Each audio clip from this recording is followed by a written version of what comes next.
Chapter 424, The Problem of Chain. Inside the carriage, outside the Quelog Club. The Desire Apostle might not necessarily be Jason Barea. You believe that we might have been misled. Ickancer didn't scoff, show contempt, or think lightly of what Klein had said. Instead, he began to seriously discuss the problem with him. Not a bad deacon. However, it could also be due to him frequently using the magic mirror name Arodes. No matter how bad his temper is, it would eventually be worn out. Klein praised silently and nodded sincerely. This is my personal opinion, derived from a cautious standpoint. It's very easy to prove it again. Ask the magic mirror of the Desire Apostle's location and not of Jason Barea's location. Ickancer pressed down his hat and said, "Makes sense." His expression turned serious once again, and his gaze landed on the magic mirror in his palm. Deacon Ickancer, if you were to ask for any clues here, the devil will definitely be able to detect it, Klein reminded them. That's right. Ickancer turned his head to the other two members and said, "Continue protecting Mr. Moriarty in secret.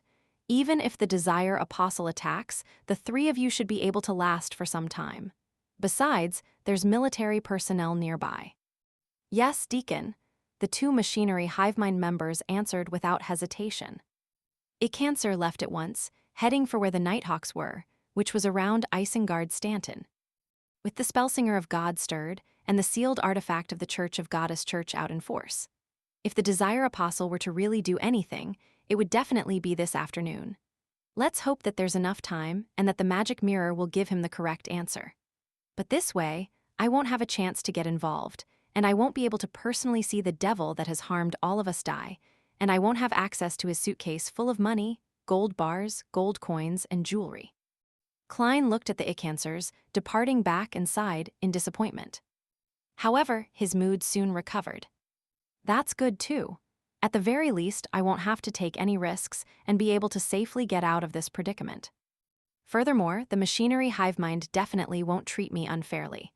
If I were to succeed, my opinions and suggestions definitely would have played an important role. Furthermore, I'm a believer of the god of steam and machinery, so it's likely I'll receive some of the spoils. Considering the premise of £50,000, it shouldn't be too small. Klein couldn't help but feel a bit regretful as he thought of this. But he wouldn't risk himself by getting involved. A magician never performs unprepared.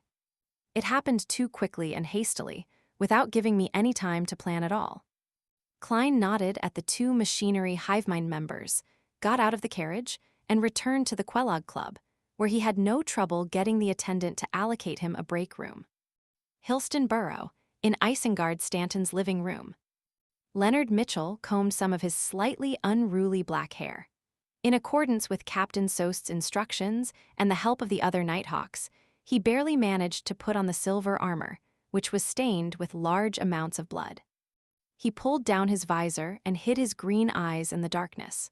Then he extended his left hand, which was covered by a silver metal gauntlet, and held the magic mirror Ickancer handed him. Within the Church of the God of Steam and Machinery, the code name of the silver mirror was 2111. "It's only a grade 2 sealed artifact?" Sost asked, slightly surprised. Ickancer nodded. "Yes, it's not that dangerous." As he said that, he suddenly sounded like he was gritting his teeth. That is to say that its other aspects have reached the standards of a grade 1 sealed artifact, Sost asked in thought. Ickancer warily glanced at him. "Only in certain aspects." He refused to divulge any more information. At this moment, Leonard used his right hand to gently stroke the surface of the silver mirror. The living room suddenly became quiet. After repeating it 3 times, he said in a deep voice, "Honorable Arodes, my question is, where is the current location of the Desire Apostle who assaulted Isengard Stanton?" The entire house turned dark, as though a dark cloud had passed by. The surface of the silver mirror glowed with an aqueous light, and a blurry image quickly formed. It was a luxurious villa with a large garden in front of the window. In the center of the garden, there was a glass greenhouse, with bright red roses blooming inside. Above the glass greenhouse, the pale sun could still be seen behind the thin fog. "It's in Backland." Isengard Stanton immediately derived the location of the scene based on the angle of the view and the position of the sun in the sky. This is completely different from the answer when we asked about Jason Barea. We've been tricked, Icancer said in a deep voice. Soul Assurer Sost exhaled and said, how crafty. Then, who's the Jason Barea that Spellsinger of God is chasing? Sai, there's no time for discussion. We need to narrow down the general location of the presented scene. Then, we'll immediately take action. I suspect that the Desire Apostle is planning to cause a huge incident. At this point, the silver mirror known as Arrodes had dissipated the scene, replacing it with words. It required Leonard Mitchell to answer a question, and if he lied or refused to answer, he would be severely punished. For some baffling reason, Leonard felt a little nervous. He put away his usual frivolous attitude and quietly waited for the question. A few seconds later, he saw the blood-red words change, taking shape one by one. On your body, is there something attached?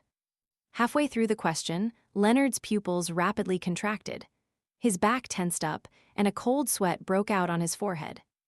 If it wasn't for him being concealed by the blood-stained silver armor, the others would have already noticed his abnormality. Right at this moment, his left palm inexplicably trembled. The silver magic mirror suddenly trembled, and the scarlet words were strangely tainted with a tint of green. If one didn't keep staring at the mirror with rapt attention, it would be difficult for others to discover that the color of the mirror had slightly changed. The words continued warping, changing the question to, on your body, is there a scar which you cannot tell others? Yes, that scar resides in my memory, Leonard answered stably, but his body inside the blood-stained silver armor felt a sense of exhaustion from suddenly relaxing a high tension. This mirror is too dangerous. It actually noticed it. Thankfully, old man has recovered a bit after such a long time. He thought his lips were dry. Sos took out his pocket watch, pressed it open to take a look, and said to Leonard, who was inside the blood-stained silver armor, there's still time. You'll be in charge of the rest of the operation. Yes, Captain Sost, Leonard let out a secret sigh. Dock area, Backland Shipyard. Patrick Jason Barea entered a cabin he had reserved in advance. He looked out of the window and observed the sky filled with fog as he silently counted the time. After a while, he quickly took off his hat and clothes. Then, with a tug of his hand, he pulled off the outer layer of human skin.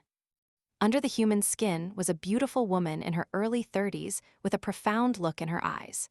She wasn't the man with brown hair and brown eyes whom Klein had seen during the dream divination. The woman took out some clothes and put them on methodically, quickly becoming an absolutely charming woman.